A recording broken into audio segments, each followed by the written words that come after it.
What's up, you guys? It's Graham here. So I think it's a safe assumption that buying a home isn't for everyone, and once you start looking at the statistics, that statement becomes very evident. It was found that 44% of homeowners regret their home purchase, and in millennials, it was found that 63% of them regret their home purchases. Now, even though the main reasons for their regret often stem from poor planning and lack of forethought, like buying a home that's in a bad location or buying a home that's too small, it doesn't negate the fact that buying a home isn't always the best decision from a financial standpoint, and in some situations, buying a home can just be a flat-out bad idea. And let me be very clear, when I'm talking about buying a home, I am not referring to an investor who's going in and buying a rental property. I am referring to a homeowner who's buying a home for themselves to live in as a primary residence. But really quick, because we're on the topic of real estate, I want to thank our video sponsor today, SimpliSafe. They're an incredibly reliable, effective home security system that makes sure your home is always protected. Your home is going to be professionally monitored 24/7, so if anything happens and someone does not hit the like button, they'll make sure the police get called. They've also got some really thoughtful features, including sensors for every window, door, and room, plus extras like water sensors, glass break sensors, and more. It's also really easy and intuitive to use. Like, usually it's so difficult for me to go and figure out how to set these things up. For me to arm my entire house took under an hour, and it was super easy to figure out all the controls. And of course, I love saving money, and they charge a fair and honest price of just 50 cents a day with no contracts. It's also equipped for the worst case scenario, so it'll still work even if the power goes out or the Wi-Fi goes out or someone does not hit the like button. And for me, home security is something that's really important, so just a heads up for everyone, I have my entire place rigged with door sensors, window sensors, glass break sensors, cameras, and more. And all of the equipment looks very sleek and inconspicuous, so it blends in perfectly. Plus, all of it could easily be accessed from your phone. Especially since I'm often gone throughout the day and travel, just having the peace of mind knowing that my place is safe means so much to me. Plus, installing it is super easy, you don't need any tools or anything like that, and I did it all by myself. So if you're interested in arming your home like I did, check out simplisafe.com in the description to learn more or get one for yourself. So of course, with that said, let's get into the video. Now first, let's dispel the notion that renting is throwing away your money. I think so many people just automatically assume that because you don't get to own anything anytime you rent, that automatically makes it a bad financial move. Whereas if you buy, eventually you'll pay down the mortgage in its entirety, and then once it's paid off, you're never gonna have to worry about making another housing payment ever again. And while there's certainly some truth to that, the reality is that renting has several huge advantages over buying that many people just don't talk about. And I say all of this as someone who's been in the real estate industry now for over 11 years as a full-time real estate agent, real estate investor, and a landlord. So when I make this video, I'm making it from a completely neutral perspective from my own experiences and what I've seen firsthand. So here are the 5 reasons why you should not be buying a home, and depending on your situation, how renting can actually save you a lot of money. Now first, when you're buying a home, you're tying up your money and your down payment. That's something that many people just don't think about anytime they buy a home. They just look at what their mortgage payment would be, and they compare that against similar homes for rent. But here's what I challenge you to think of, and that would be the opportunity cost of your money. How much is your down payment worth to you if you just invested it instead? Here's the thing when it comes to buying a home from a financial standpoint. Having all of your money tied up in a home usually isn't the most profitable decision. Like, having money tied up in a home means less money that you can invest elsewhere at a potentially higher return. Like, a good analogy might be comparing home equity to that of investing in a 3% savings bond. Whereas instead, you could be investing your money in stocks for a potentially 7% return, leaving you with just a little bit more profit. Now yes, home equity is considered to be very safe, and the likelihood of you losing any money over a 30-year period is pretty much non-existent. But again, you're doing that at the expense of using your money elsewhere for, again, a potentially higher return. So here's how I always think of things anytime I go and buy a property. I always consider what my down payment is worth in terms of potential return elsewhere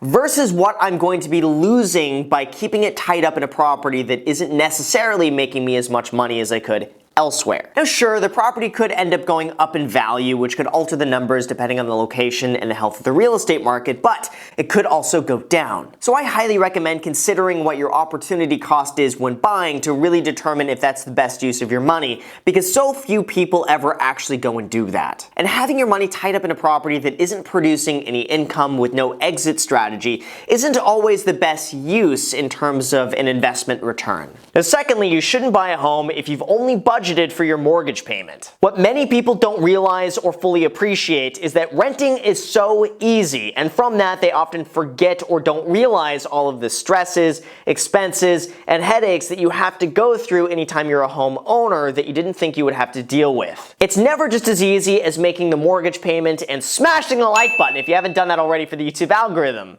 unfortunately. Because first of all, you have property taxes, and this varies from state to state, but it could be anywhere from 0.18% annually in Louisiana all the way up to nearly 2% annually in New Jersey. And the property tax amount that you pay is either based on the sales price of the property or based on an assessed value of the home from the time that you bought it. Like here in Los Angeles, you'll pay 1.2% annually of the property's assessed value in taxes, which means that if you go and spend $500,000 on a property, you're going to be paying about $500 a month in property taxes on top of your mortgage payment. Now second, you're going to have to be paying insurance charges. Now anytime you go and rent a home, you could pay for what's called renter's insurance, which is very cheap. It covers all of your personal belongings and usually should cost you anywhere from $10 a month to sometimes $20 or $25 a month. But on the other hand, when you go and buy a home, insurance loves to charge you left and right. You'll usually need to get, at the very minimum, homeowner's insurance, which should cover the property from certain risks. And then, depending on the location, you might be required to purchase other insurances as well, like fire insurance, flood insurance, or earthquake insurance. And for me, I pay between $100 and sometimes $160 per month per property just in insurance to cover all of those things. And that's also an expense that you're not directly having to pay for as a renter. Now third, unfortunately, your extra payments don't stop there, because now as a homeowner, you're going to be responsible for all of the repairs and maintenance that were previously taken care of by the landlord. Now depending on the age and the price of the home, usually people recommend budgeting for 1% of the home's value each and every year to go towards repairs and maintenance. Now obviously it depends on the location of the property, and this does not apply to high cost of living areas where most of the property value is tied up in the land value, not in the home value itself. But regardless, it's a good idea to budget accordingly for repairs and maintenance that you will 100% need to do at some point. Now something like this could be as minor as paying for utilities that your landlord would previously pay for, like water and trash, to maybe a gardener coming every other week just to clean things up, all the way up to replacing a roof or a water heater or a cracked water pipe or a broken air conditioner. I mean, the list just goes on. And as a landlord and homeowner myself, all of those expenses are usually the ones that come completely unexpectedly out of nowhere. Like for example, I have a triplex that I've owned since 2012, and it's been perfectly fine until out of nowhere recently I had a water pipe burst underneath a concrete slab, and that was like $4,000 to fix. I'm still not happy about that, but that's part of it. Whatever. Or another one recently, I had to replace a roof for like $13,000. And that was something I knew was coming up. It was not unexpected, but that was still something I had to budget for, knowing that at some point I was going to have to do that. That's why it's so important to budget for these things to inevitably happen and make sure you have a cash reserve to pay for them.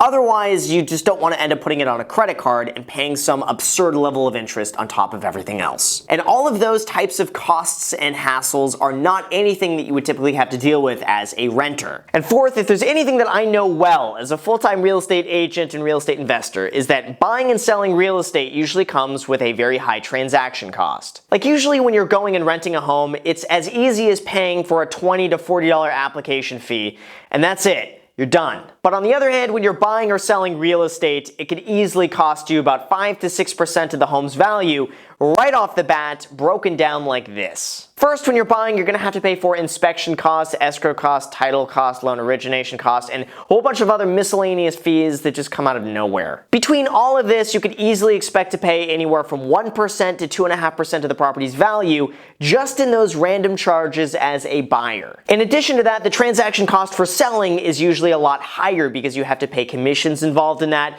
transfer taxes, escrow costs, title costs, and a lot of other miscellaneous things as well that just add up, which means that anytime you sell, you'll usually have to spend anywhere from 4 to 6% of the home's value just in fees. And again, all of that is an expense that you will not have with renting. So if you just want to get up and leave next year or go and move somewhere else, you're going to save a lot of money by paying like a $40 rental application fee than you would buying a property, spending all the money to do so, then spending all the money to sell it as well.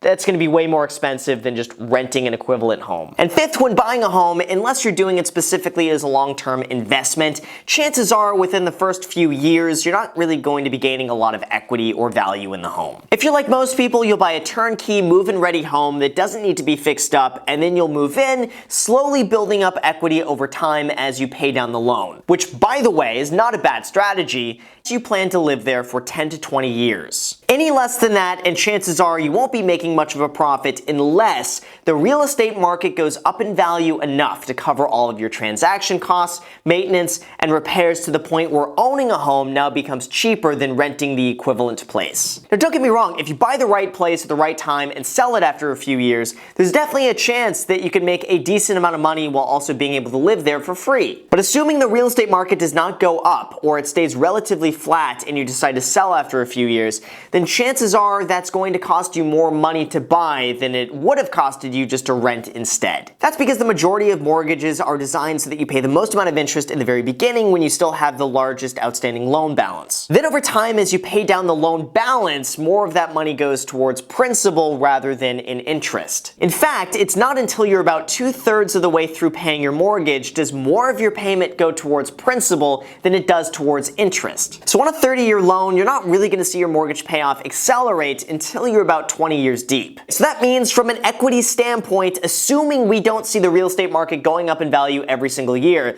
buying and selling within a short time period is probably going to wipe out all of the benefits associated with buying a property in the first place when you account for transaction costs, repairs and maintenance, upkeep, and also the opportunity cost of tying up your money. Now, none of this video is meant to dissuade you from buying real estate, because long-term, owning a home could end up making you a significant amount of money, not to mention the psychological benefits and peace of mind that you get from having total control over where you live. But it is meant to get you thinking why you were buying in the first place, and to get you to think about running the numbers beforehand to make sure it's really the right choice for you. Because the idea that renting is just throwing your money away is complete nonsense, and depending on the situation and how long you plan to be there for, renting could just be the smart financial move to make. And all of that really just comes down to determining the true cost of ownership for all the things you don't think about, and then running the numbers to see which would be the best choice for you.